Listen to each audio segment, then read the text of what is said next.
Hello friends, સ્વાગત છે તમારું મારા આરવી કુકિંગ કિચનમાં। આજે આપણે બનાવીશું ફરાળી પૂરી।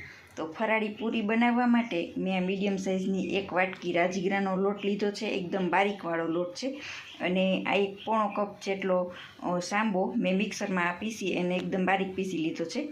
અને આ અડધું બટાકું છે મીડિયમ સાઇઝનું, બાફેલું છે, એને મેં ખમણી લીધું છે ઝીણી ખમણી વડે। તો હવે આપણે એક બાઉલની અંદર આ રાજગરાનો લોટ ઉમેરીશું। હવે તેમની અંદર આપણે આ સાંબાનો લોટ ઉમેરીશું, પછી આ બાફેલું બટાકું નાખીશું। હવે એમની અંદર આપણે જરૂર મુજબ થોડુંક નમક નાખીશું,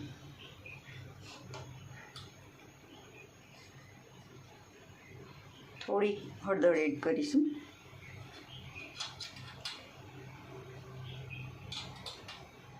થોડીક ચટણી નાખીશું અને અડધી ચમચી જેટલું ધાણા જીરું નાખીશું।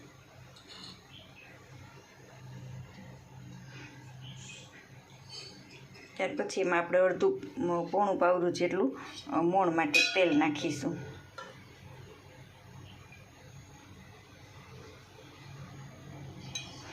હવે આ બધું જ હાથથી મિક્સ કરી અને આમાં બાફેલું બટેકું છે એટલે જોઈએ એ રીતે એમાં થોડું થોડું પાણી ઉમેરતા જવાનું અને આપણે પૂરીનો લોટ બાંધીએ એવો રોટલીના લોટ જેવો લોટ બાંધી લેવાનો છે।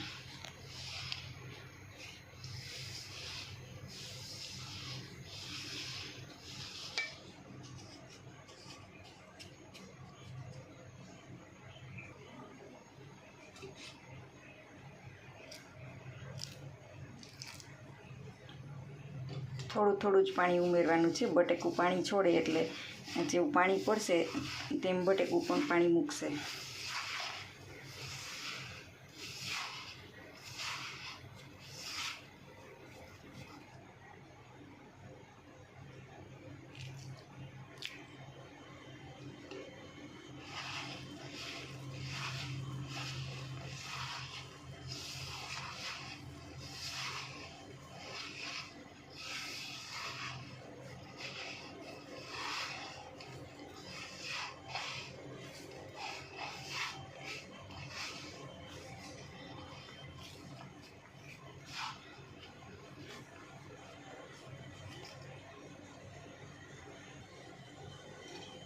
આપણે આ લોટ ભેગો થઈ ગયો છે।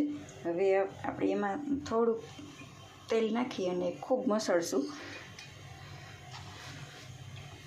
જેથી વણવામાં ચોટે નહીં, કેમ કે એમાં બટાકાનો ભાગ હોય છે એટલે થોડુંક ચોટી જાય છે।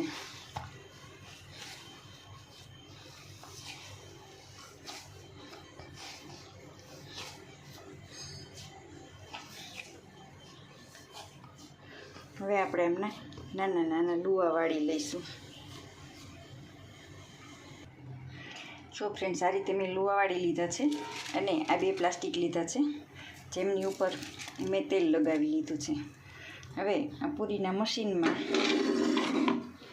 આપણે પ્લાસ્ટિક રાખી અને એમની વચ્ચે લુવો મૂકી અને આપણે દબાવીને પૂરી બનાવી લઈશું। આ રીતે મસ્ત પૂરી આપણે દબાવી લીધી છે અને અહીં મેં ગેસ ઉપર તેલ પણ ગરમ કરવા મૂકી દીધું છે। જો તેલ ગરમ થઈ ગયું છે મીડિયમ ગેસ ઉપર, તો હવે આપણે એમની અંદર પૂરી તળી લઈશું। તો ફ્રેન્ડ્સ, મીડિયમ ગેસ ઉપર આપણે એને મીડિયમ લાલ થાય ત્યાં સુધી તળવાની છે।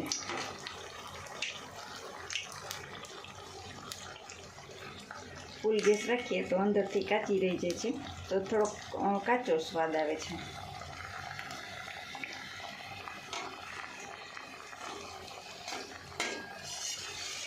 તો આ રીતની આપણે ગોલ્ડન કલરની થાય એવી તળવાની છે। તો તૈયાર છે આપણી ફરાળી પૂરી, સૂકી ભાજી અને સાંબાની ગરમા ગરમ ખીર, આપણી ફરાળી ડીશ।